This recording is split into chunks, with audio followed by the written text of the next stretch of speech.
one of those meetings.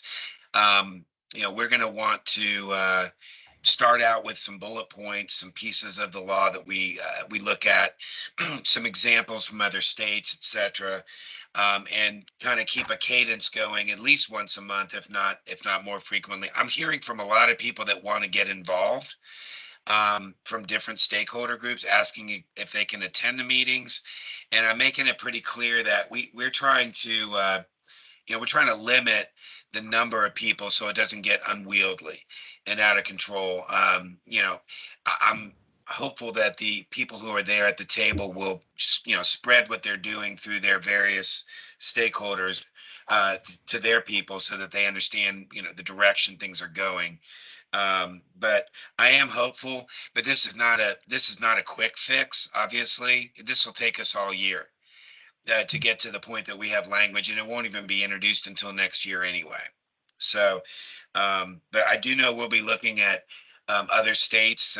We came out of SOX talking about large projects. Keith was there, and Keith, hopefully you can maybe even share a little bit about that. But there was discussion about even multiple types of large projects, distinguishing between linear projects and like subdivision projects, and how those are addressed.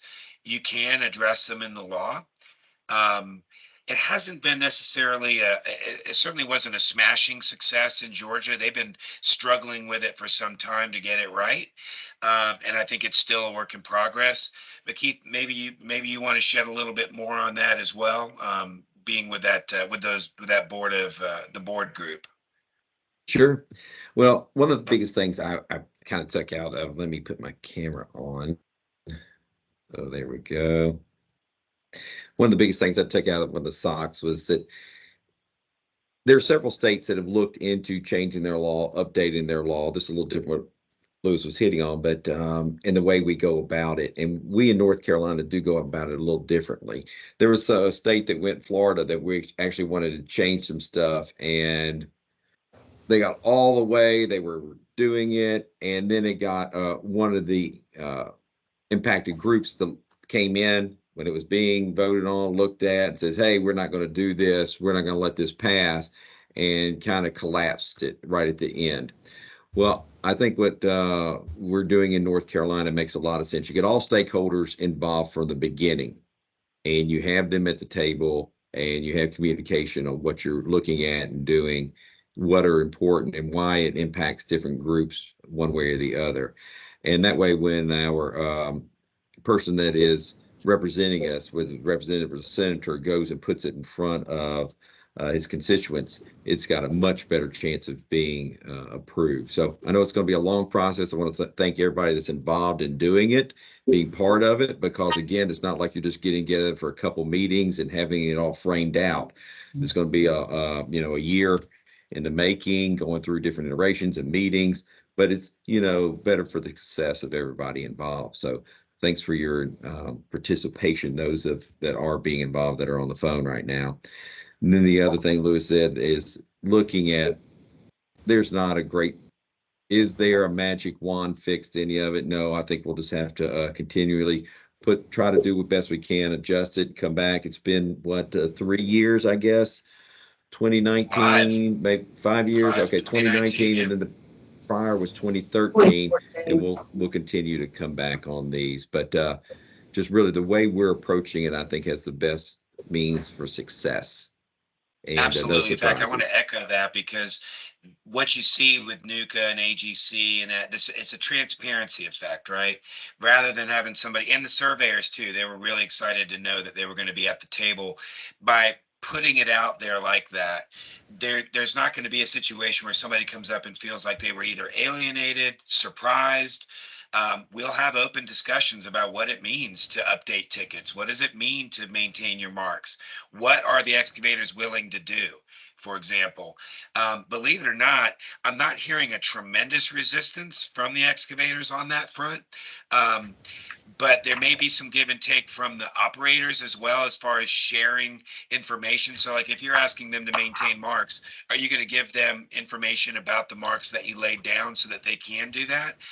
If that alleviates a big chunk of updates, it may be worth it. But again, these are discussions that are going to have to take place openly, and to find out that everybody's comfortable with whatever it might be. So I agree with you. I think our strategy, it takes a little more time, but it has a much higher success rate in getting it done. Not just in getting it done and passed, but so that everybody's still working together even beyond that. I think that's super critical. Yeah, and then the other thing is, let's say that we went in, and this kind of happened in one of the states we were talking about, is that they had like, let's say they have three great ideas, but you didn't include one of the folks that were impacted here, one of the parties, and they come, they can block, and they may just be upset with one of the ideas, and the other two they really truly support, but coming in with that one, it collapsed everything. And ours, at least those two good ideas will be brought forward and changed and updated, unlike theirs where they didn't include somebody that made a difference. They didn't like one of the points, and so the whole thing collapsed, and those other two good ideas never got implemented. So That happened with us in 2014's law change with the surveyors, because they were not originally invited, and they brought their own law forth separately under another bill, and we had to wrangle them back at the last minute and bring them into the table, which was a really good learning experience for all of us. That there's nobody that we want to leave behind. The DOT, the locators, the pipeline operators, not just the interstates, but then the distribution level and APIs involved with it. Two sets of excavators. Everybody, the DOT, the municipals, so the League of Municipalities. I mean, if all those people end up agreeing with what we're doing, we should be able to get that done. And so I'm very hopeful about that. But the stress that we heard in Mecklenburg, Keith, I wish you could have. This was one guy, but he amplified and exemplified a lot of the frustration that we're starting to pick up on. And, with an 8% increase in volume on top of what we had last year, with an anticipated tsunami of more fiber stuff coming, I mean, we're really at a critical juncture with how the process works and the expectations around what those deliverables are. And this guy, he echoed a similar misconception, which is that this is tax money and government money, that this service is supposed to be functioning, and it's not functioning, and it's his tax dollars. And we had to literally tell him again, that's not the case, that the operators pay for this. But that's a misconception that is starting to pop up in a couple different locations. So just forewarning everybody, as we talk about locate and resolving some of these things, that's the sense that we're picking up on, and we're coming into the busiest season right now, and we're getting handled on the calls. I was telling them the numbers on the calls, emergency calls. We had an extra 100 after-hour emergency calls last month, which was a 25% increase. We had like 500 after hours emergency calls this last month versus 400 the year before. And just the phone volume alone, we're 2,000 extra calls. It's putting a strain as well on that part of it. So we all need to buckle up and figure out how we're addressing these things. So for sure. That's my soapbox.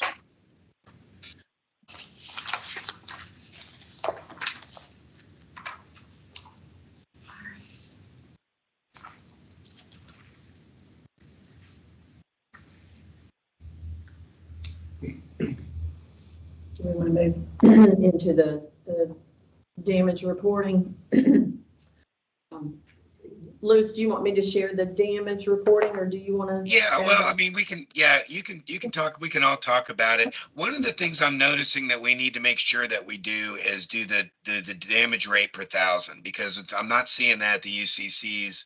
And I know we talked about it in their volume levels. Okay, that's the ratio right there. But Yeah, the that's the ratio. numbers, the numbers aren't being shown, like, whether it's 1.2 compared to whatever it was. But we need to make sure people clearly understand what this slide means, because what we want to make sure everybody understands is we've taken the damages per thousand on those counties, found a midpoint range, and then those that are higher than the midpoint range, the top third, are red. Those that are in the lower than are green. So those counties, regardless of their volume or the size of any of that, they're experiencing a higher than average damage ratio per thousand tickets that they're receiving. And I think this is an important image for people to take into consideration as it relates. And we're going to see this more relevant as the fiber deploys and starts to get out, the rural fiber and the CAB and the BEAD grants. But yeah, it's important that people understand what this means. So yeah, I mean, obviously we have the back end data and then we created the heat map, but certainly we'll make sure we get that added in so people can see, where the data is coming from. As you see here, as far as the damages that were reported last month, Mecklenburg was 160, Wake was 152. And I'm sure as we give reports of, I know Jim, you're always providing stuff. I'm sure it's a whole lot higher than what's being reported. So. Yeah, and depending on who's reporting root causes, and this is a big issue at the CGA and at these DIRT reports and the levels of what is the root cause of these damages. Depending on who's reporting the damages, it makes a difference as to what they determine the root cause to be. Also makes a difference at when that information is reported. So the damages that are reported through us oftentimes are at the moment that those damages are discovered by the excavator, or they cause it. There hasn't really been time to conduct a thorough investigation or anything like that. So we're basically at the mercy of what they determine when they call it in.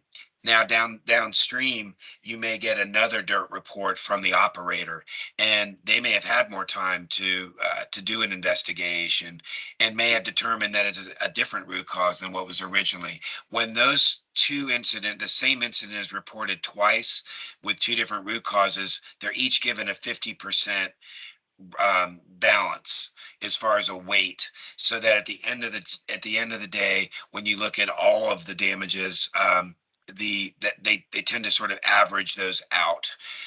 But again, if one stakeholder group is contributing 60% of it, chances are, if it's, for example, if it's excavators, then they're probably going to point to the locators. If it's locators, they're probably going to be more saying it was an excavator issue. It just depends on who's putting those reports in a lot of cases on the root cause portion of that. But we're certainly tracking it. We're certainly trying to churn those around and that. So, and I see we're shifting gears into the reports, which is good. So each month, we meet every other month. So I always just focus on the month prior to us meeting. And as you see here, the top 20 companies with updates 2 or more times, most of the time, those folks are staying consistent up in those, top 5. I know ITS was like number 1 as far as the amount of tickets that were called in over in Wake. And of course, for the state, they were number 2. So you can see the volume of work that they're doing, but they are, certainly working for multiple vendors or multiple members. It's not just, like one fiber member, or excuse me, telco member. A lot of this, once again, is still related to all of the fiber work going on, because as you see in the third column, the work type, obviously the top 2 there, actually even the top 4, 1, 2, 3, 4, 5 is all, telco related. So whether they're installing underground cable, placing conduit, burying main cable. I mean, on down. A bulk of it is all fiber type work. And then the top company, except maybe for the grading, and that could be NCDOT, related. Yeah, and the once again the gas services. I mean, there's a lot of work going on out there for that. But as we here in each of the UCCs, the grading for subdivisions, a lot more subdivisions that are coming about. And I know Keith, you spoke about that, or Keith Gary, you spoke about that yesterday, even, with the DOT, just the amount of work that's going on as well. So just a snapshot here. Yeah, and 10 of those companies on the end there are all fiber. Or telecom, so half of them. So I don't know if we want to do some kind of I know we're taking efforts with the broadband, the IT group at the state level to try to communicate down for these grants, the importance of white lining, attending UCCs. We're trying to encourage Pipes Plus, training be taken and that kind of thing. But we might want to really see if we can't figure out if there's some kind of specialized education we need to deliver to folks that are putting in these five. I mean, that's 50% of those updates. Maybe just that message that we're talking about of, if the work's suspended or if it's not permitted yet, those kinds of things. If we can somehow get that message out to those telecom companies and the contractors that are working for them so that they can really kind of push that down. Segra did a good job with their contractors a few years ago, pre-COVID, and really kind of putting their thumb on the contractors to make sure that they weren't overdoing it with the updates and that kind of thing. And maybe that's the tack that we can take to try to relieve some pressure in that area. To tag on to what Lewis is saying, a couple months ago, we actually began to create a section of the website kind of focused on, all these fiber projects, and it's kind of at a standstill right now. So just, Lewis, if you decide when you're ready to make that live, and share more information, more than happy to do that. And then secondly, I've still had a desire to form some sort of telco summit, where maybe we bring in, our operators, try to communicate, some of the processes to help alleviate some of the strain on the system. Is there, an interest in that? Would you be willing to come in and, share some of your concerns, thoughts, what we can do to help you? I'm certainly open to all of those conversations. Clearly there's some challenges. Yeah. So Ryan, if you want to introduce yourself, I know you've shifted gears to another employer. So. Yeah, so I'm with Ripple Fiber. My name's Ryan Zachman. I know several of you know me and worked with me in the past at different companies and things. Currently covering VP of Construction Engineering here in North Carolina. We're doing a little bit of restructuring. I may take all of construction for all of our markets, but that's my current role. So anything Ripple related can always come through me. And I think for this next meeting, I'm going to try to bring Travis, who's our VP of Ops, that will actually handle locates for Ripple on our own plan and some other things, just so he can kind of get to know you guys and some of the other key players here in North Carolina. He's based out of South Carolina. He'll cover all 3 states for us. He covers the drops, fulfillment, locates, all the kind of business as usual stuff.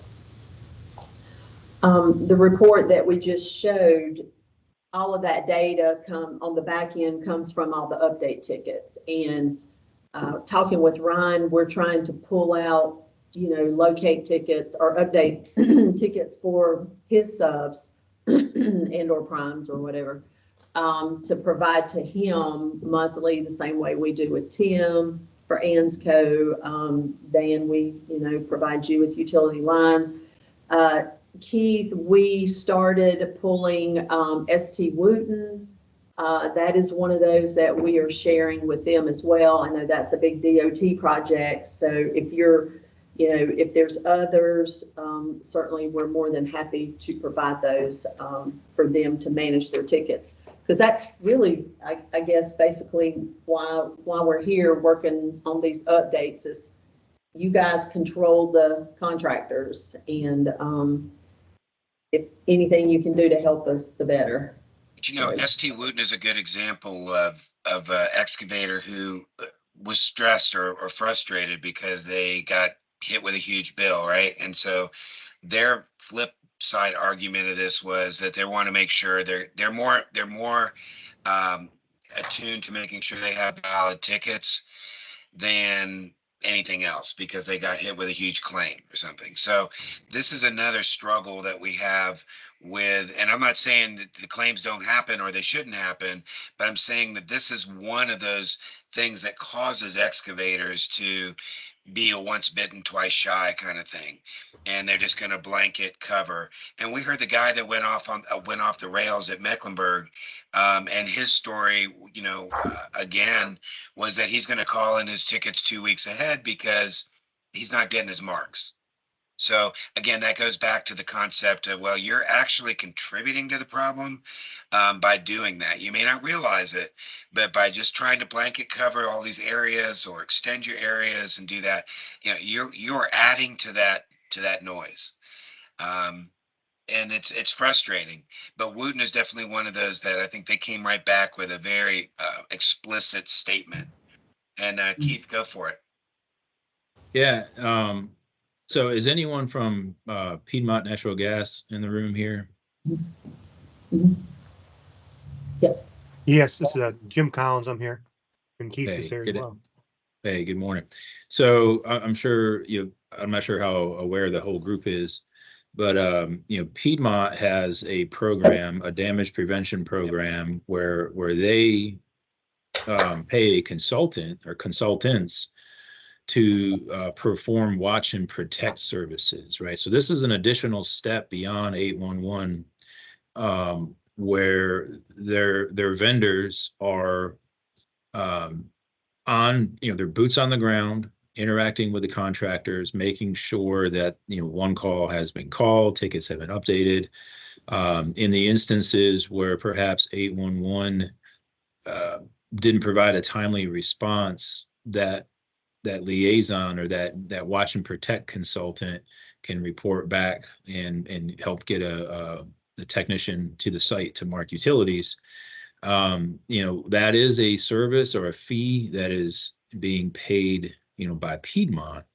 But I know this service has been going on for probably about 4 years now, and I believe there's been a marked decrease in the number of strikes. I think there's been enough time that where metrics are available and you can kind of see the success of the program. Not sure if this is something that could be applied broad stroke or required or mandated. Obviously, you start getting into rates and costs and things of that nature. But have you all seen some success from that program that you've initiated? Yeah, yes, we have. Yeah, we have seen damages go down. And one of the things that we've noticed that's been very helpful is we're getting contractors actually calling our watch and protect inspectors when they have questions and stuff like that. So they're using them as a liaison between us and Heath, who does our locates. And it's been very helpful. And I think we've done a pretty good job on reducing damages. They're doing field visits, as you said, and we're doing this in our north zone, which is Greensboro, Winston-Salem area, and the Charlotte area. So we don't have it throughout the whole state, but we've kind of got it in those two areas. So you would say that the cost of that, or the benefits are outweighing the costs. You're seeing those kind of successes, at least so far. Yeah, I mean, anytime you save a damage, we obviously don't want anybody to get hurt or anything like that. That's the biggest thing. It's about safety, right? So, yeah. Anytime you reduce a damage, you potentially, eliminate an injury or fatality. So, you know, I think it's definitely a worthwhile program. Yep. Yeah, good stuff. Thank you, Jim. Sure. And Lewis, does 811 have any staff who have that type of yeah, I don't know, authority or whatever you want to call it? I mean, do we have monitors in the field, you know, random checks to make sure contractors are doing what they're supposed to? I mean, there's so much work going on out there. It'd be impossible to be in all places at one time, but Yeah, we don't have any real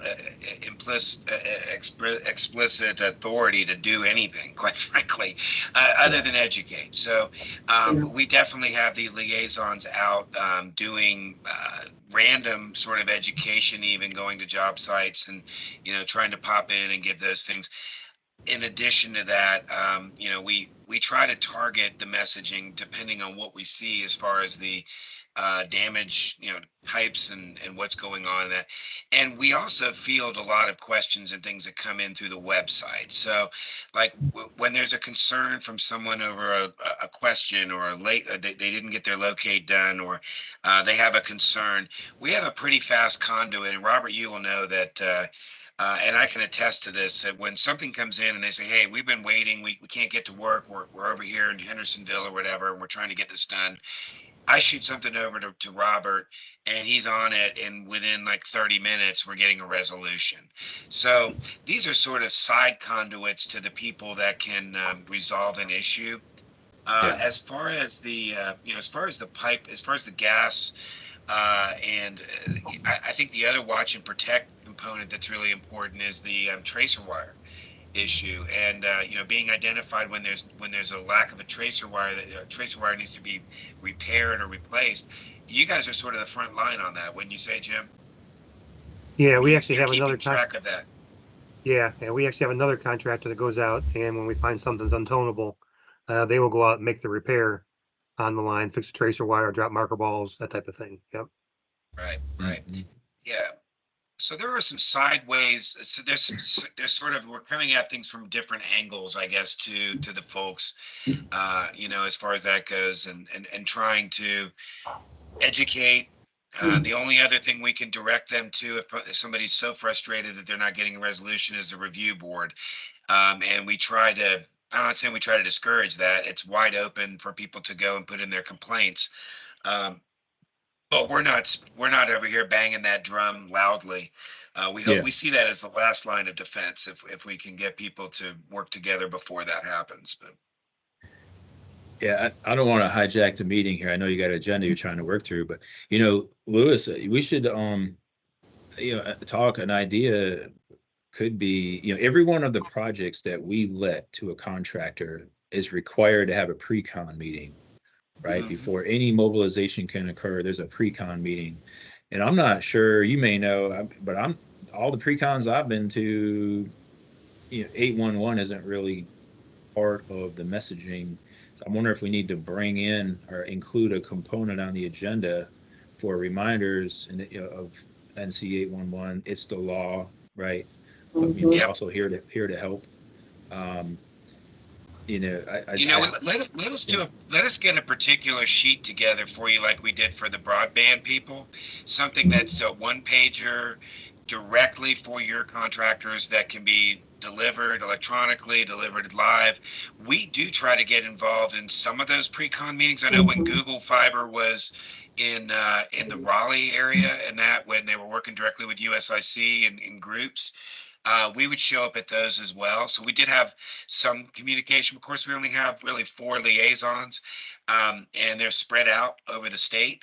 So that becomes a bit of a challenge, but we can certainly get a train the trainer kind of thing for the messaging, to where we put together some bullet points, and get those key components down for them and get that out there for you. We can turn that around pretty quickly. yeah. I mean, if you had like that fact sheet that you're talking about, and then the contact for the whatever, I know you got your 4 zones or regions, you know, who is the contact for the locale of this project, right? Just to kind of help Yep. starting to connect the dots, right? But Sure. Yeah. excellent. No, that's a great idea. Yeah.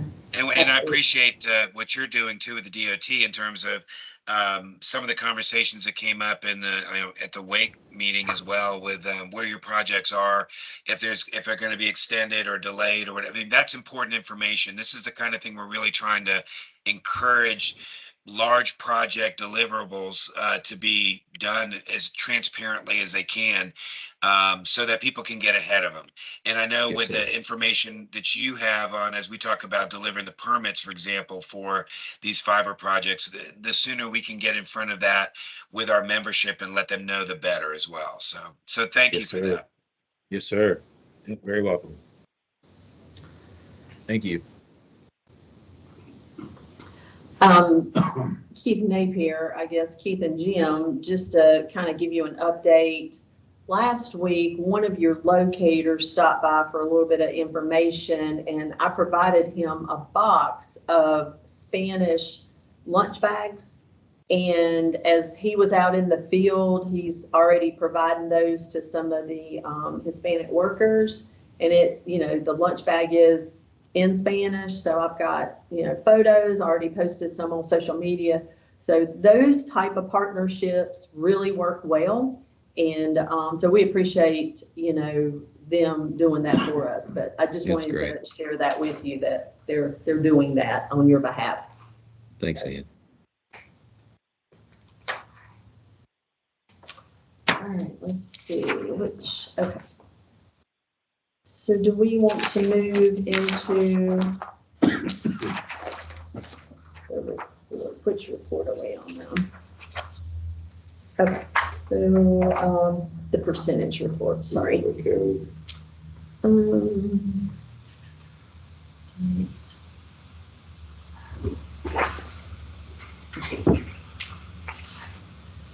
Okay, so Lewis, the report that I have up now, this is the breakdown of the updates, and it's broken down, it's sorted by updates, by tickets, and then we have it sorted by tickets versus updates, and then percentages. So do you want to take a look at that first, or?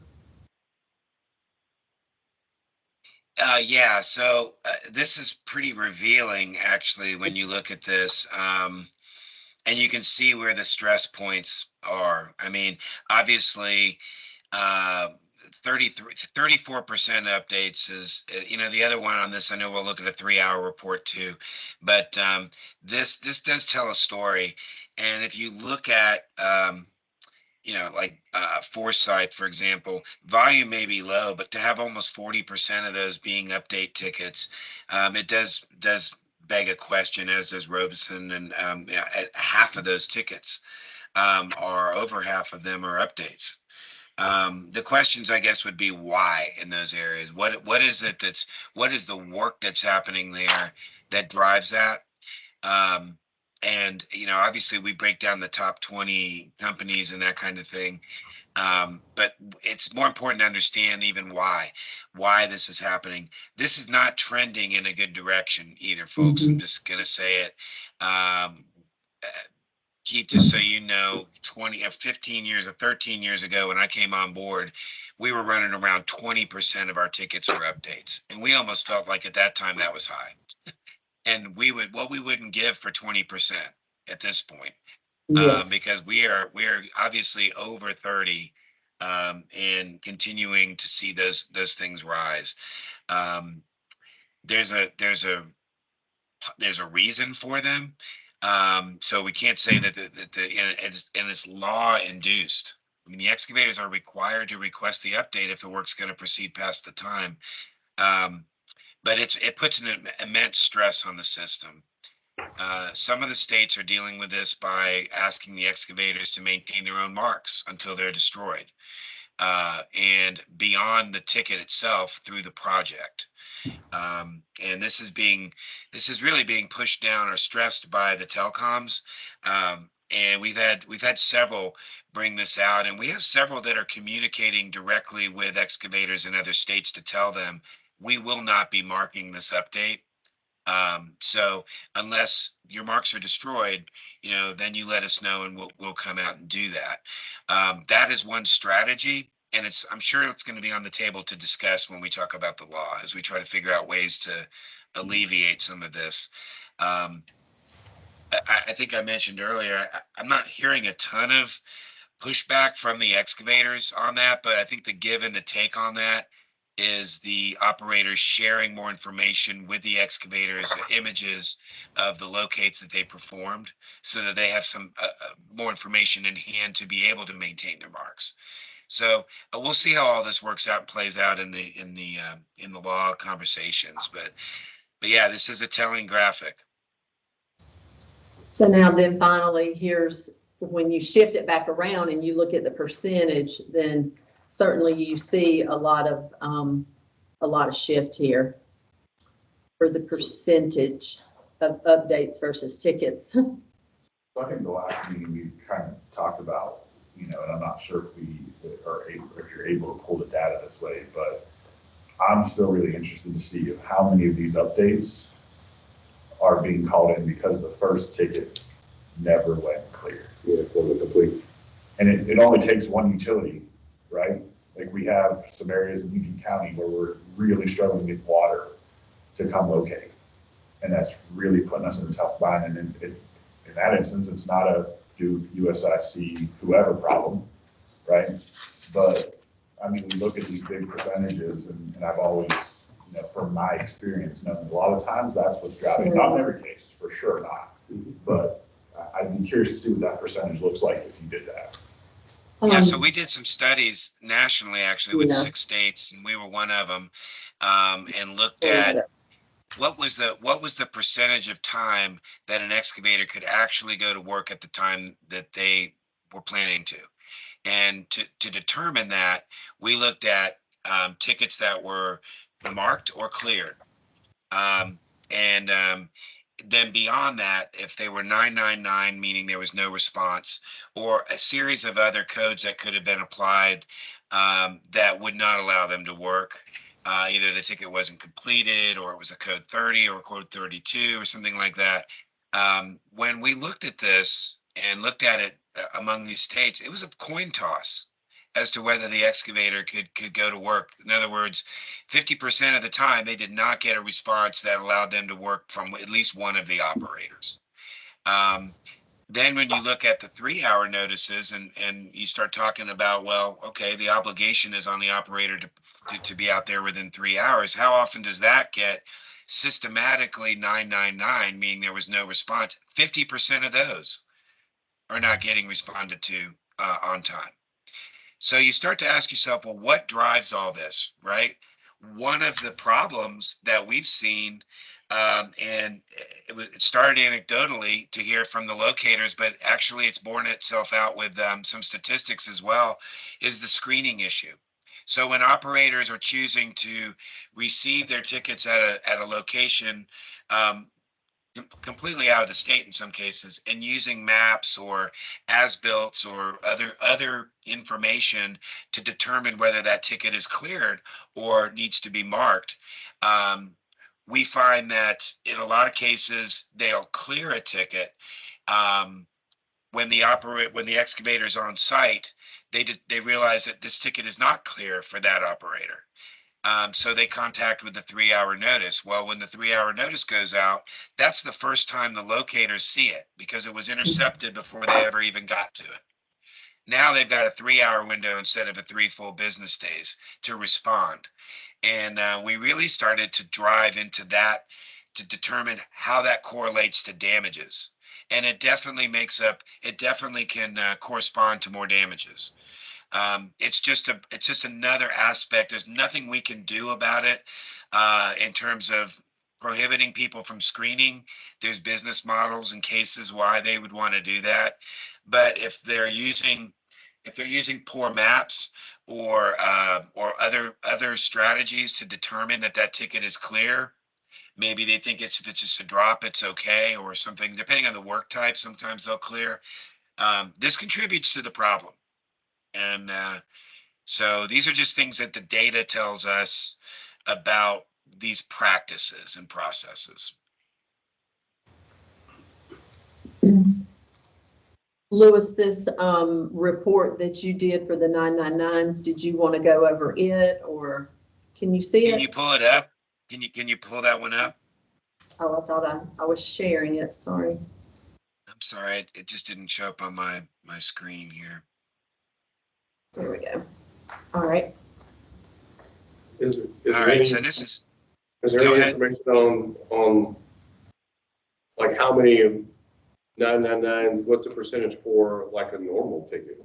Like you've got the 3 hours of rush, the shorts, updates, emergencies, but we don't have it for just a regular old ticket. Yeah, so you're right. So we were focused on the impact mostly on the short notice sort of tickets, the ones that are a rush situation where the operators are kind of put at a they're put under the gun, right? They can't work in the normal 3-day window. So that's where we were really focused on this. But yes, we do have the 999s in general across the board are reported as well at the board meeting as one of those charts that we show. And I want to say it's like 88% are getting some kind of response other than a 999 across the board generally. That includes new tickets, regular normal tickets, etc. In this particular breakdown, we're not showing the normals, but we could certainly do that. That's an easy lift for us. The thing to remember is it's not just the 999s. There are other codes that can be applied that will keep an excavator from getting to work.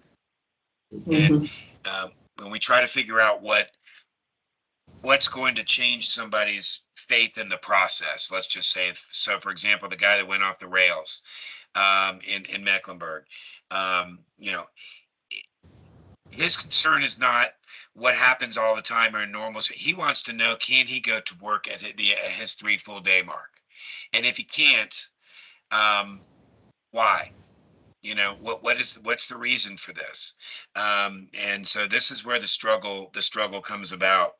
But when we looked at tickets to damages also, out of the 14,270 damage tickets that were created last year in North Carolina, 13,000, basically 12,957 were had a ticket associated with them.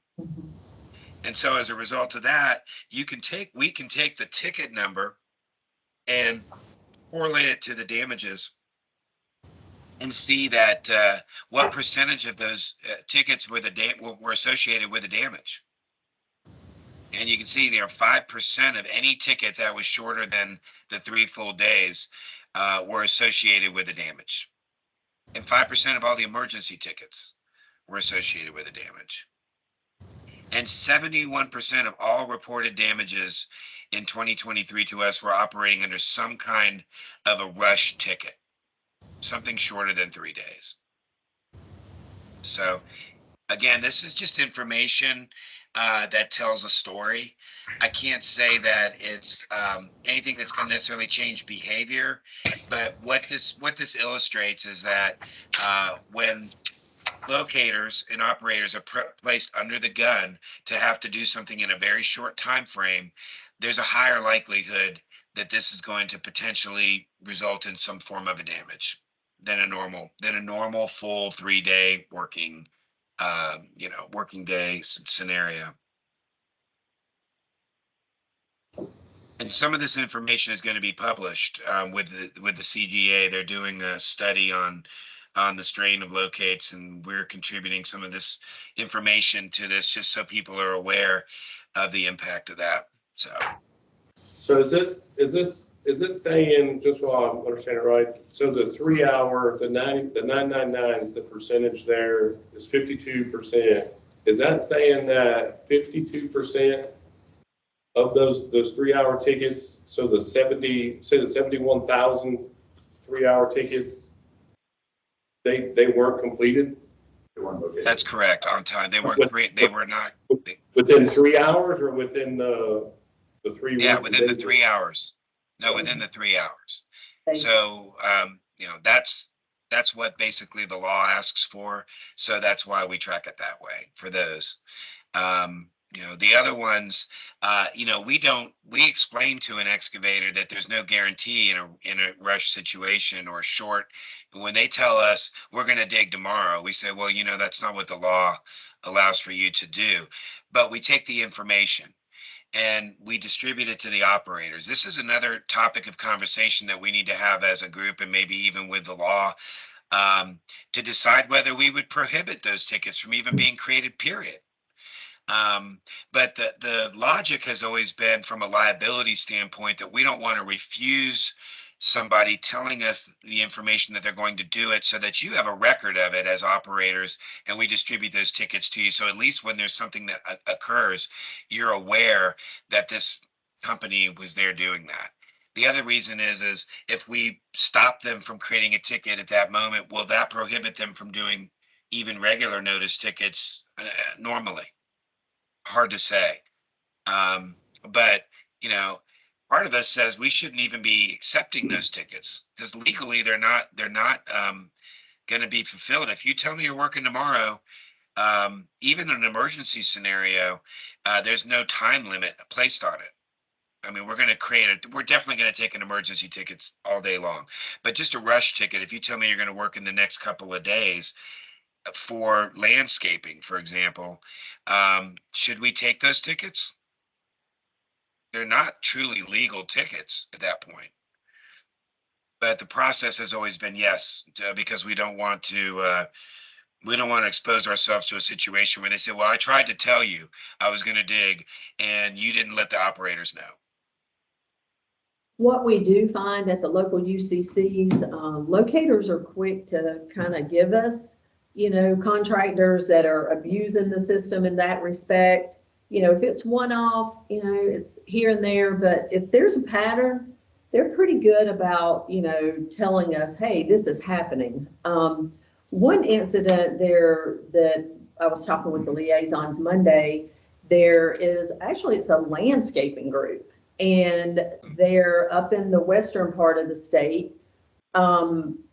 It's, I guess it's a high-end neighborhood where there are multiple contractors that are going in and bidding for landscape jobs.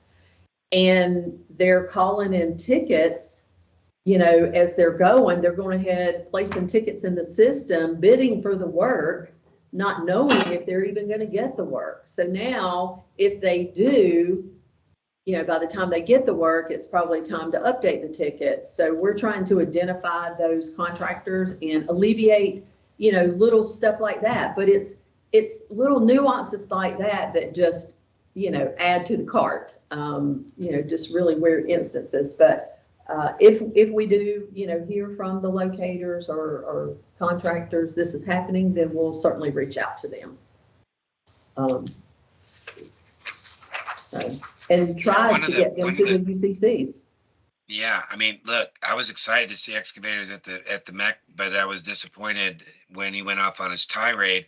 One of the things that he expressed was, Matt was explaining to him that, look, we've had a hard time hiring locators, period, and they're paying $30 an hour.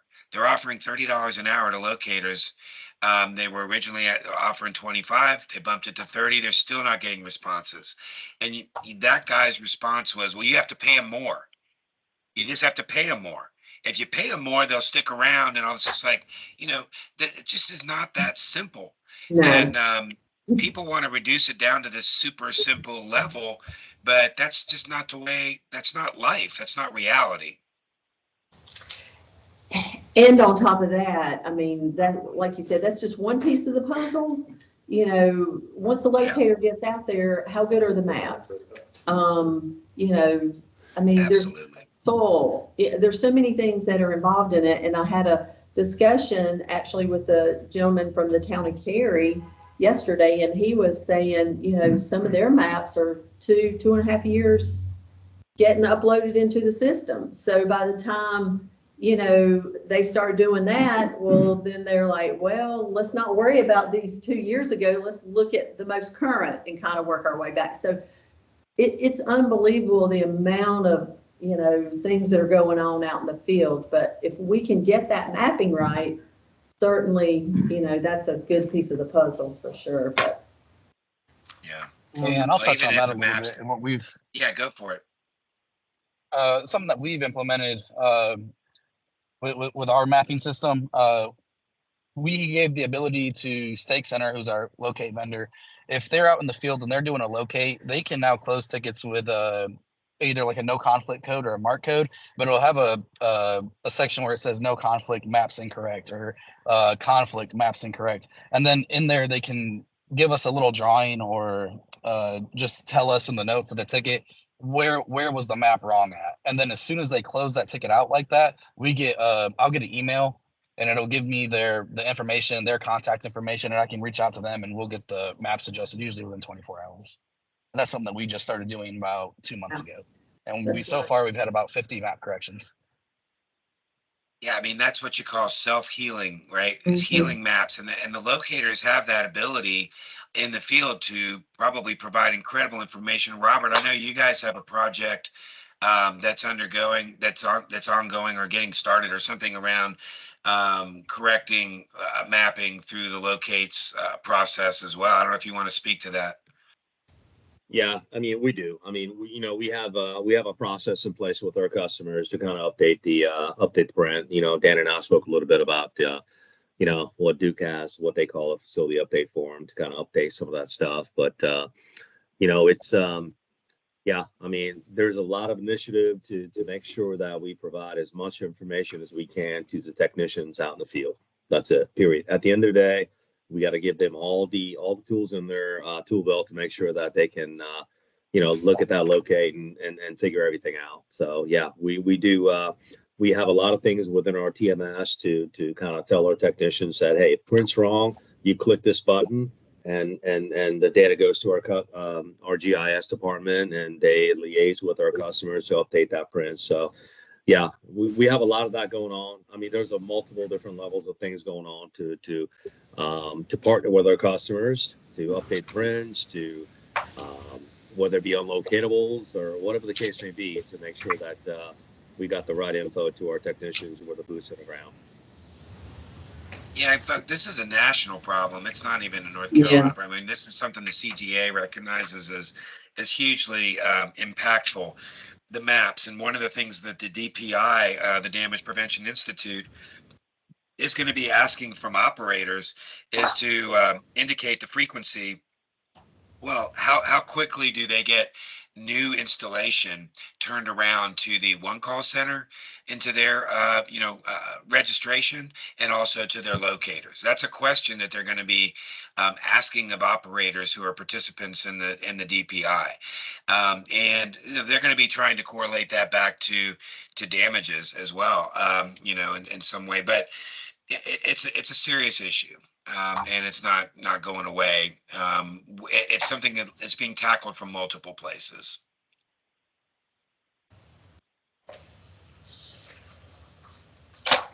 Is there a suggested timeline for how often operators should update? Like 811?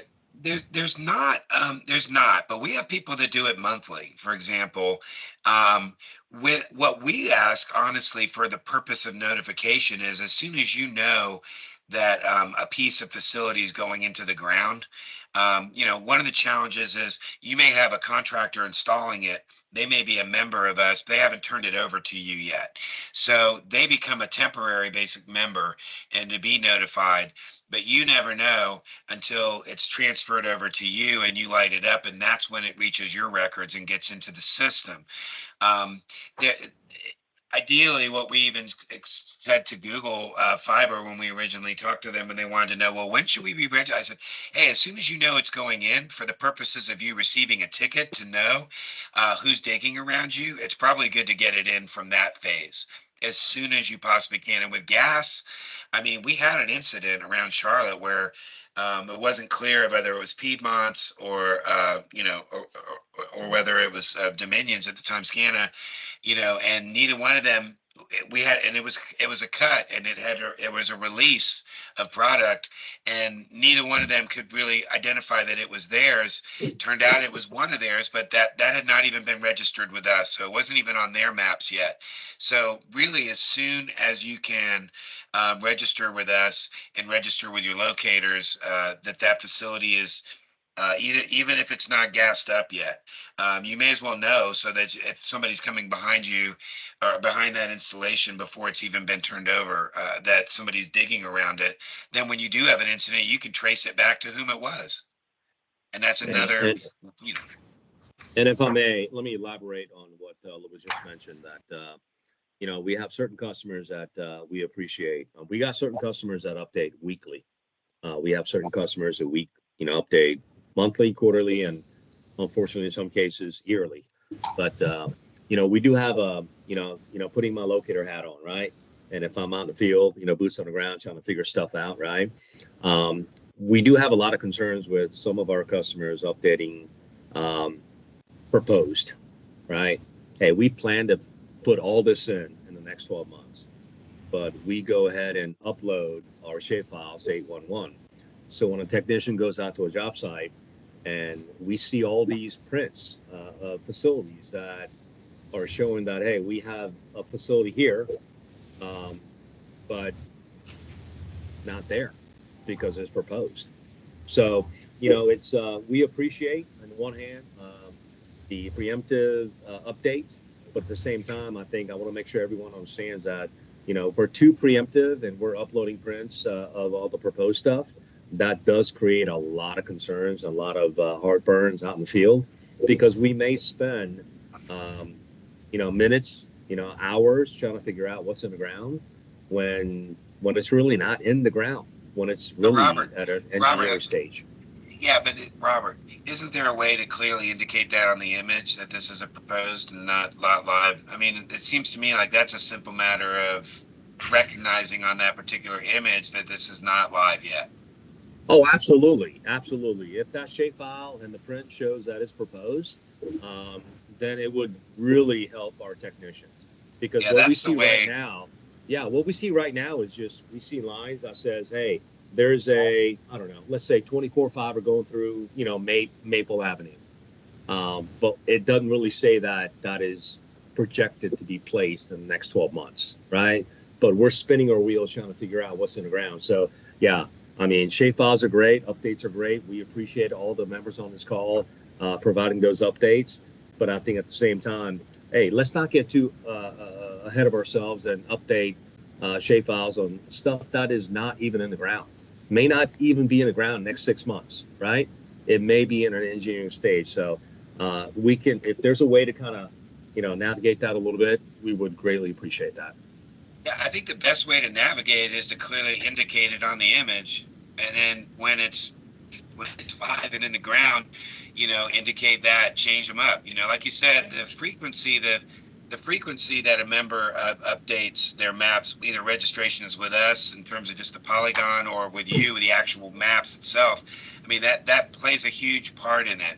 And then understanding, you communicating as their contractor to them what your needs are in terms of nomenclature, anything that's on those images, so that you're clear, your people are clear as to what they're getting, right? If you know for sure that one of your customers is anticipating and putting these things in at a proposed stage, as long as that's indicated on that clearly, that shouldn't be a hindrance to that. No, I totally agree. I think as long as that is indicated, as opposed to just uploading shapefiles of what is proposed, sure. Because we got certain customers right now, I won't point out, but we have proposed stuff that is being uploaded to the shapefiles with 811 that are, potentially months, if not years, in advance of what may or may not go on the ground, and that is a huge concern. Sure. Sorry, we derailed this a little. I apologize. Good conversation. Yeah, same here.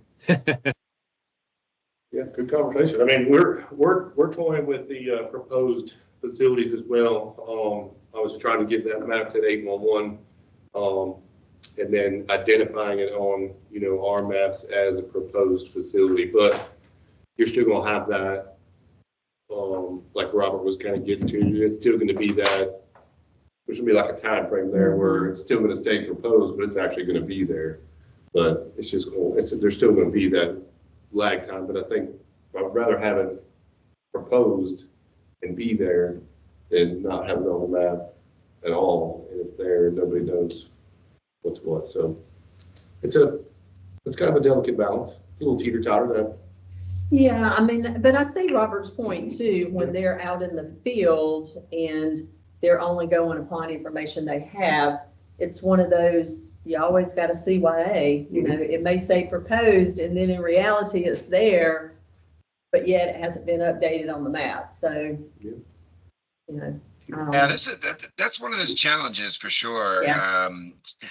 You know, and it kind of goes back to the communication between, you know, what people are doing. If you know for a fact what people are doing, there may be a way to even double check that information when you're there. If you're working with a particular customer that you know has proposed images, and if they've communicated with you even in a particular area where they're working, where there's more proposed stuff happening, whether it's an extension of a footprint or something like that, even that gives you some idea that maybe you're in an area that's more likely to have a proposed, you know, proposed facilities going. I don't know. Again, these are challenges that we, you know, the locators, like you said, are always going to err. They go by the description. Even a white line isn't enough sometimes. If they said they're gonna, that they call in the whole property, even if they white lined, you know, they're at the mercy of what the description is on the job. Am I right, Robert?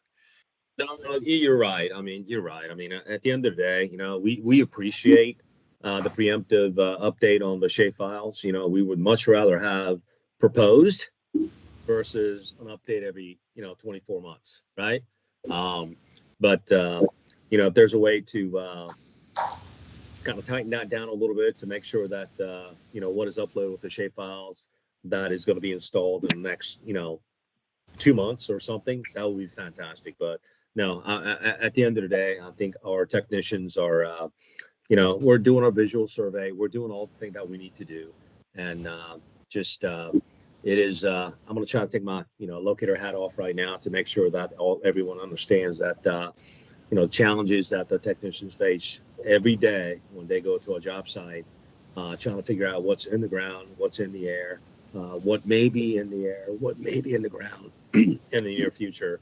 I think that that information is very critical for us to be able to get that ticket done so we can get to that next ticket, right? As it relates to, you know, on-time performance. So, you know, if anyone has any questions, you know, feel free to chime in.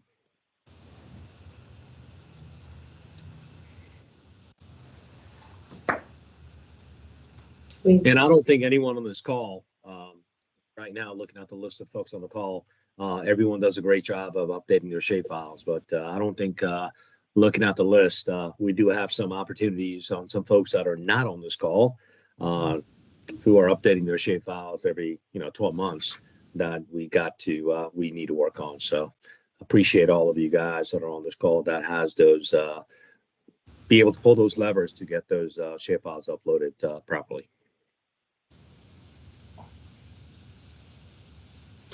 Yeah, very good. Thank you. I guess we're maybe down to the offender list. Yeah, I'm not sure where we are. Yeah, sounds good. We've got to vacate the room by 1 for sure. Got another meeting. Yeah, offender list. Oh, for the no call stuff. Oh, okay. Sorry. Yeah, I'm sorry. I wasn't sure, but I can see it here now. Yeah, just real quick. You know, we're continuing to do these letters. I know Dan's accumulating his numbers for us. I've received the information already from Duke and from Dominion gas side. So I will be sending that on down, sending down my courtesy letters. And we hope that that helps to bring some of these folks in line. Again, these are just letters. I sent an example of it over to Joel Yeah, because he'd asked yesterday for it. Just basically, it says, hey, this is a courtesy. Want to make sure you're aware that there was a damage that we've been made aware of, and there was no valid one call ticket with it, that kind of thing. So that does tend to stir up the hornet's nest a little, but it also grabs people's attention and hopefully eliminates or will reduce some of these no call damages. And that's all there is to that.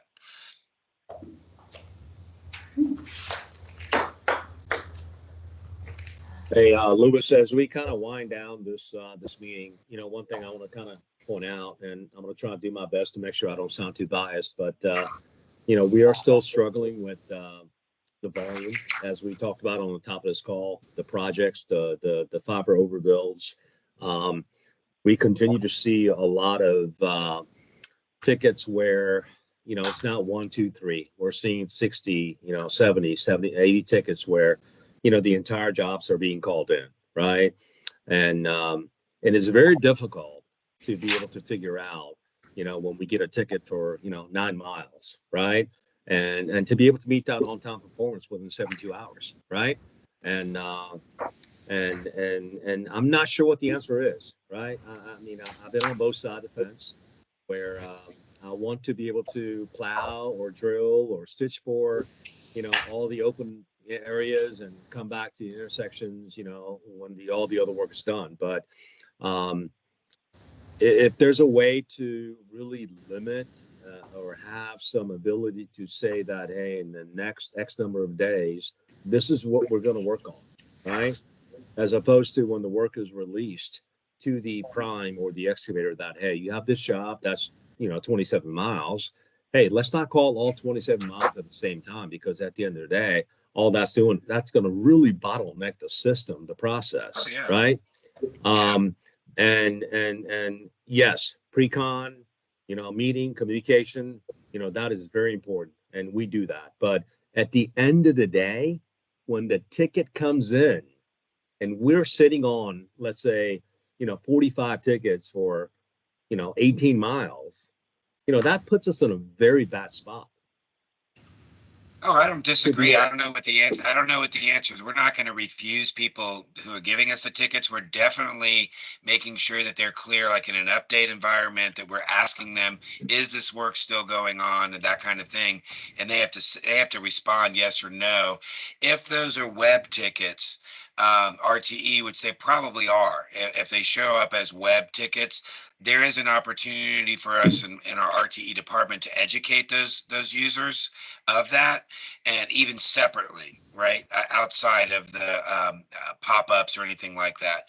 And we can definitely do that, but we can't really prohibit it. And Keith's got his hand up.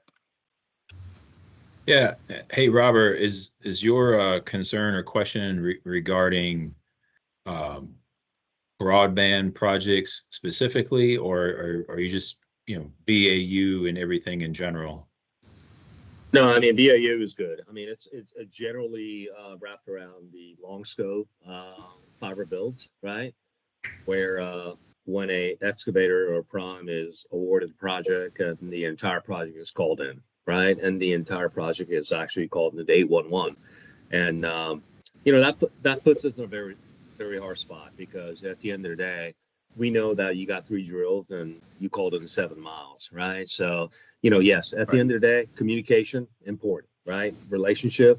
But at the end of the day, we got this ticket. We got a lot of people tracking performance. We got 811, we got customer tracking on-time performance. We got customers, a lot of people tracking repeat tickets, updates, retransmissions, and all of that. I think there's some things that I think we need to look at to make sure that there's some things that are maybe potentially systemic. But yeah, to your question, mostly fiber overbuild projects that are driving some of this stuff. And So this is all tied to grant money, right? So it's all grants for fiber to the home or broadband expansion. Absolutely. Yeah. Is there option for all the recipients of funding to part of these monies, kick in towards locators that are designated to broadband, the program itself, and not for every response or every request through 811. Just throwing out some options. No. That is a very good question. And I've kind of made this comment at the last meeting. So this is kind of what I'm about to say is, already published. But, January of 2022, the eastern half of North Carolina, we were sitting at 183 technicians. Okay, 183. All right, today we're sitting at 402. I think by Technicians. math, that's about a 231% increase on headcount. But we still can't keep up. We still cannot keep up. Gotcha. The volume of work, we get the volume. I think there's the volume, but then there's also volume as it relates to what really is going to be worked versus the actual project, right? And I think it's very important to make sure that as our stakeholders and facility owners, disseminate that work to our primes and contractors, that they have to really make sure that they are very specific as to what they can do in the next, 10 days versus, just calling in the entire ticket. I think that's also, Louis, to your point, I think that's what's also driving the updates, because we got, 7 miles and you got, 55 tickets. And next thing you know, every 12 days we get an update. Hey, what's going on? And face value look like, hey, why can't we get that locate done? Right? Well, so when I talked to Kings Mountain, because Kings Mountain kind of really put the screws down on the fiber company that was coming through there, and said, you will not do X, Y, and Z without our folks there. And we're going to control this flow much better than we're just not going to give you free reign to put in tickets and do whatever. So because they were kind of policing this particular installer, they were able to look at the tickets and say, you know what, you just put in 16 tickets that we know you're not going to get to because within this time frame, because you've already told us this. You need to cancel those tickets. And they did. But if there's not somebody interceding to say, this really isn't practical, this work that you're calling in is not going to get done, and it has to be somebody that can control that. So someone that has control over the permits, someone that can actually do something about that. We can educate people, but we can't really stop them. One of the things that Pennsylvania has, and they have this Coordinate PA, which is a separate standalone kind of website thing. And when a project comes in like what you're describing, where they put in the entire chunk, with it goes to this one platform, and then the people have to coordinate where they're actually going to work and distribute that work through that. It's kind of like a project ticket. It's a one-time thing, but then it gets worked through this other platform. And they've had a lot of success with that. I think Chris Russ is aware, but I think this is going to be a conversation we'll have about some of the ways that we can try to stress relieve what's going on. Because I'm telling you, municipalities are not going to have it. What I was told straight up by Kings Mountain was, we're not going to let somebody come in to our town, cut through water lines and do all this and do damage where we have to pick up the slack for our citizens, and they're gone.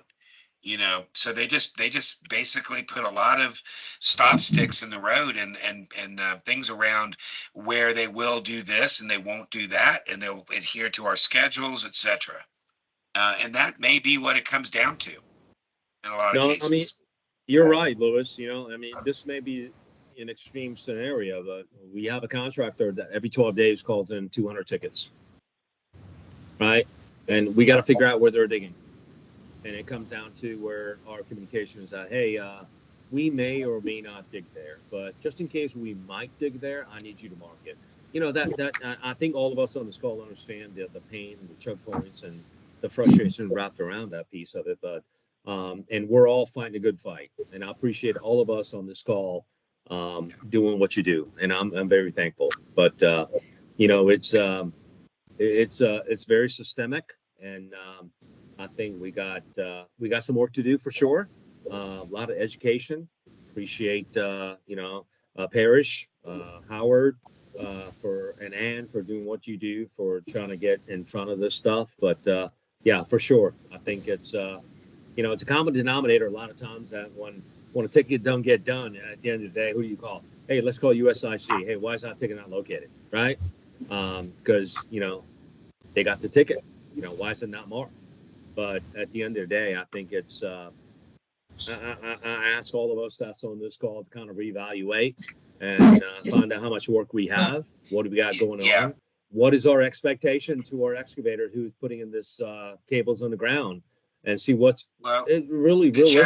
The challenge, Robert, the challenge is that, right now the way the law states it, that, and this was tested at the review board level where all they have to do is have an intent to excavate. But in your case, the description that you said, they definitely don't have intent to excavate on every single one of those areas. They have intent to work in one of those areas.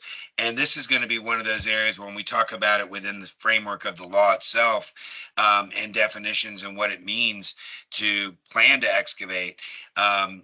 Maybe that's one of the things we're going to have to really work on and tie to some kind of enforcement. Because right now it's not really enforceable. They can just tell you, I had the intent, I was planning to do it, and that's enough. Right. To relieve them from that responsibility. But there needs to be some adjustment to that. And so, yeah, we're soapboxing to the same choir here, but I'll back you. Yeah, right on. Thanks, Louis. Yeah. Louis, I just want to interrupt. If you want the other side to that Kings Mountain story at any time, because there's two sides to every story, feel free to reach out to me. I won't put Kings Mountain on blast, but we are involved with that, and there's more to what you've probably been told that I'd love to share with you. Yeah, I'd like to hear that side of it because again, I'm not putting the blame on any particular folks, but I'm saying that for sure, they tried to hire a locator to keep up or whatever. That individual evidently didn't work out. There was a whole story around that. There's stories around, them wanting to be on site, prohibiting certain crossings without their presence, adhering to their schedule, et cetera, and there were damages that occurred. I think it was in December, if I'm not mistaken. So I've been given some of the information, obviously from their public works department. Would love to know the other side of it for sure. Yep. Let me know. I'll pull all the data together for you that you want. And for the record, there are three sides to every story. Your side, my side, and the truth. And the truth, yeah. Right.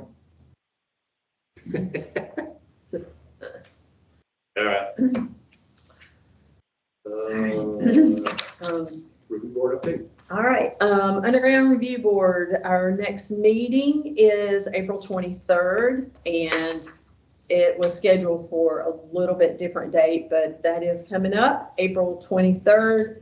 I think for the next one, we've got 25, 26 cases to review. I haven't started looking at those yet, but some of the issues that we've been having is once those, cases are ready to be docketed, the Utility Commission has been way behind on sending out, those reports or those violations. So we're working with them, trying to figure out what their process is and why it's taken so long. And so as Louis was kind of alluding to the changes in the law, we as the Underground Review Board are looking at some changes too as well, just to help with some of the processes. So hopefully there'll be some recommendations there that will come back to that working group as well. But one of the other challenges was we kind of reviewed back early on. At some point, the Utility Commission changed the addressing on those violations. So we had like a violator show up to the Underground Review Board administrative office, which kind of scared Katie, you know, being there by herself. So those are some of the issues that we're trying to work through too as well. And I think that's, you know, for the most part, we've just got a few little challenges we're trying to administratively kind of clean up, but we'll be submitting some of those requests to that working board for the law. And with that, I think that's pretty much about it.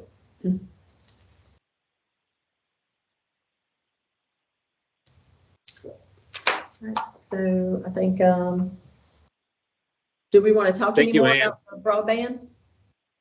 Or, I'm sorry, what, Robert? Thank you, Ann.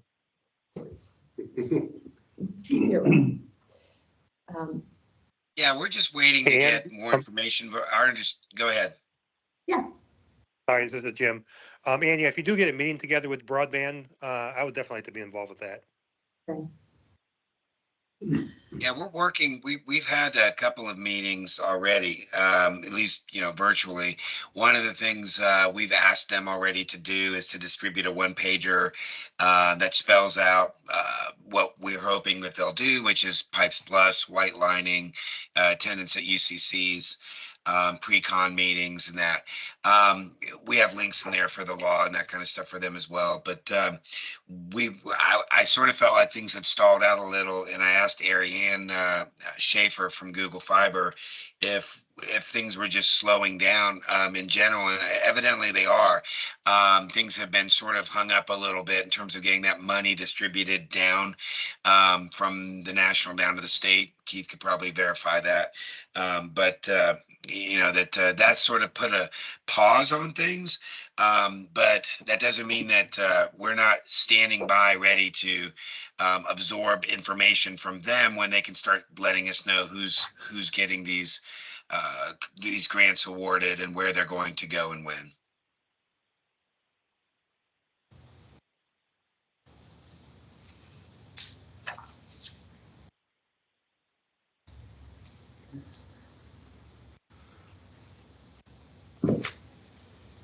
Any other discussion with that? I think just some open discussion about projects, anything. Move on to open discussion, and I'll just go down the list. Duke's first here. I don't think necessarily have any significant updates for us with anything earth shattering. I don't think there's really much change to anything for that we're doing or anything. So unless there's others on online there, we'll give it a second if anybody online's got anything to update for Duke. With your new merger or The new restructuring. new structuring. Yeah, I'm still learning how that's going to look in the end. So Duke has just kind of, I guess, brought things together with distribution and transmission and brought it into one organization.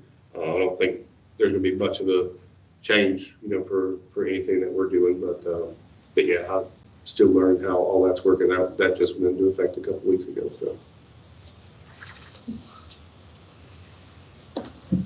All right, let's move on to AT&T, and I saw Doug on. He's on.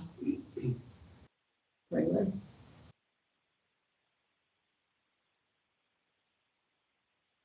We'll just be done quick. Well, how about Piedmont? Hey, Dan, it's Jim. Just wanted to let you guys know, we have our new ticket management system that went active, actually back in September. We're still learning to get some of the metrics and stuff together on that.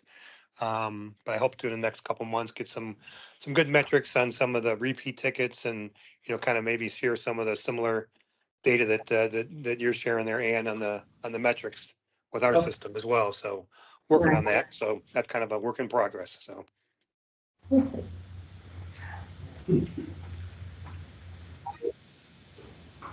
Thanks, Jim. Any others from on Piedmont that's online with us?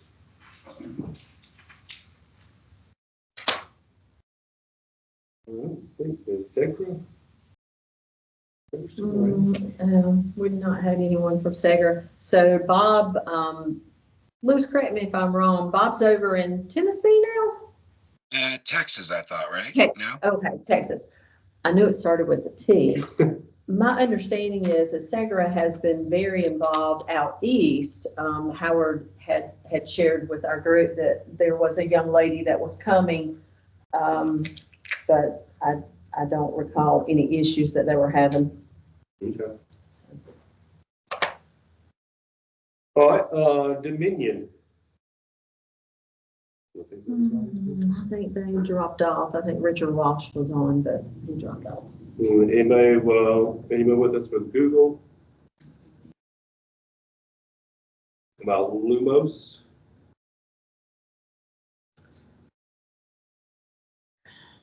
Parrish, is my understanding that they're going to be kicking back up in April with some of their projects. Weren't we talking about that? Mm-hmm. I have not heard that. The last I heard, they were slowing down because of money. Well, good. Doug can give a. Hey, I've been on the call. Yeah. You don't have to go back home and drive an hour back. It's your wallet that you left at the house. We just asked for the AT&T or something. All right, well, we'll give Doug a minute here to catch his breath, and we'll circle back to AT&T. Sorry, did Bear Shanks us about Lumos? That's it. I'll be excited with Doug coming in. They're certainly slowing down. Yeah. North Carolina, for sure. Yeah, was my understanding. Prime contractors. Okay. All right, DOT. We kind of chit-chatting a good bit already about that. Sorry, I heard DOT. Any major Sorry. updates?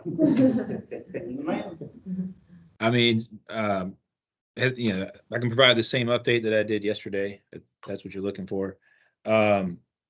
So as we talked about earlier in the meeting, how there's been an uptick in permit requests and 811 requests for our broadband projects in the state. One of the initiatives that we have going on here at the central level is trying to understand how and where the next wave and the next movement will be for installations, permit requests. So kind of FYI, be on the lookout for that.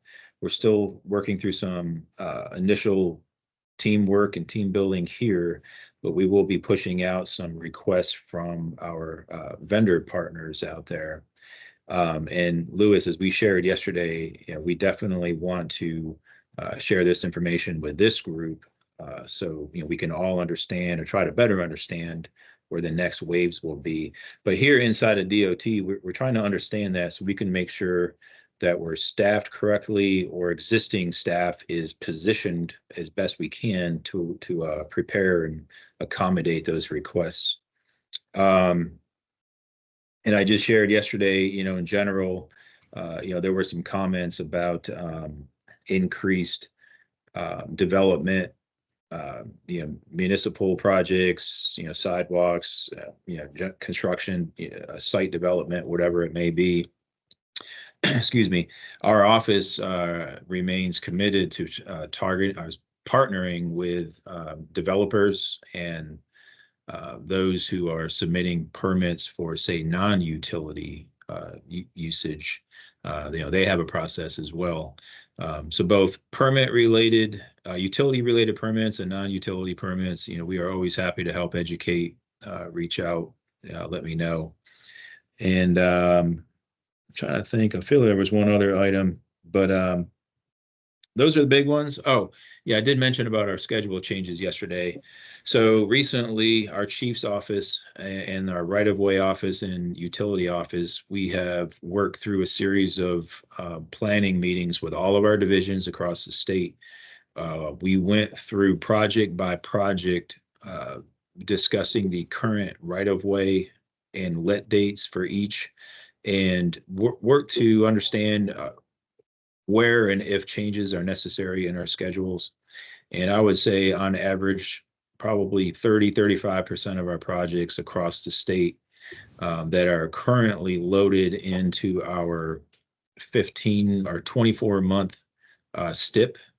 We'll likely have some changes where we're pushing out some dates. And that's giving us more time to put out a more comprehensive and quality checked contract out for bid, to the vendors. But in essence, that could also assist with some 811. It could take a little bit of time, but right now there's a lot of time spent on our highway projects where utilities did not have ample time to relocate before we lit the project. And so, the existing utilities that are still in place and are in conflict are being, potentially, damaged during construction. So these schedule changes, pushing out could allow, one of the intent is to allow more time for relocations to occur prior to our awarding to a contractor. And, to some degree, right, that should hopefully yield lower strikes once our contractors come out to work the projects. But look forward to seeing everyone at the joint conference in Charleston. But thanks for having me here. Any questions? Well, thank you very much. Thank you. Let's see, we'll circle back to Doug, since you're here now, to any AT&T. Nothing major to report. I mean, obviously, we're just as busy as everyone else is. Right now, a lot of my focus is trying to have this uptick in damages, especially around, obviously, Charlotte, Durham area. I'm starting to see a lot more at. So just trying to keep an eye on that, find out what the root cause behind it, see what we can do to address that right now. Awesome. All right, anybody with Metronet? Or Spectrum? Never seen. Yeah, I did invite several. Matt Parsons with Lumen was on. Yeah, Yeah. Lumen. Matt, you got any? No, nothing major. No, nothing major going on right now. Awesome, very good. Let's see, we'll just go around the room. Brian, you had anything you want to? I mean, we're still going to be building significant areas in Union County. Doing a lot of work right now in Moore County, down there, Pinehurst area. Outer Banks still, which has become a hotbed just in the past few months with freight speed now out there as well. They're building right behind us in some areas right across the street. Western North Carolina, we're winding down a little bit right now. Next big build area will be moving a little bit further north there in Western North Carolina.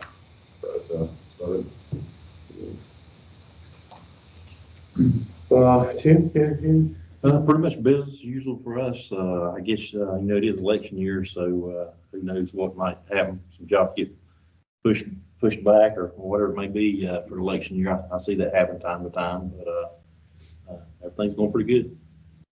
All right. Well, I won't call out everybody individually online there, but if anybody online has anything they'd like to bring up or they need to bring up, and any updates? We have a new person, Brian. Or Joel. Oh, Brian, I don't know, I'm gonna call anybody out, but I don't know, Brian, do you have any updates for us? Or you're in a new position or what have you? It's good to see you on the list there too. I appreciate it. Brian Morehouse. I'm with S&N Communications. Just joining in, getting more involved with all the UCCs and Locate Resolution Partnership Committee, and just trying to make sure that we're getting out there. As many of y'all know, we're in the locating business, aerial, and also installing underground fiber. We've got a large footprint in Virginia and making more of a footprint here in North Carolina with the months to come. Very good. Well, appreciate you being here, sir. Thank you. I know Robert's up there, so we'll make sure he's got a chance there for from the locate perspective there. Robert, anything from from you need to add here before you pop up? No, yeah, thank you, Dan. I appreciate that. No, nothing else to add other than just appreciate the partnership. Just anyone has any questions, concerns, you know where to reach me. Yeah, speed dial. All right, so we'll just, anybody else online or in the room with anything to share? All right, good deal. All right, so we have the next meeting scheduled for May the 15th. Same story as today, hybrid and in here in the event center. So yeah, if anybody online is able or wants to come join us here in the room, you're welcome to join us. So next meeting, May 15th. Same time, right? 11? Yes. 11 to 1, same time. Mhm. That's that UCC meeting, that joint UCC meeting. April, The 30th? yeah, April 30th through like May the 3rd. 4th, 3rd or 4th, yeah. Wow, what's going on the screen right now? That's a pretty You guys interesting are in, layout. you're in, Liv, go see the principal. oh. 29th through the 3rd. Oh, 29th that's through the so 3rd. funny. Yeah, That's Facebook, awesome. Facebook night through April 3rd. Wait a minute, April to May. Yeah. Yes. All right, all you folks online, have a wonderful Easter. I hope you guys get a day off. Thanks, everybody. Parrish is working Friday, but all of us. Thanks, everybody. Thank y'all. Thank you. Thank you. Have a blessed safe rest of the holiday. week. Bye. Take care. Holiday.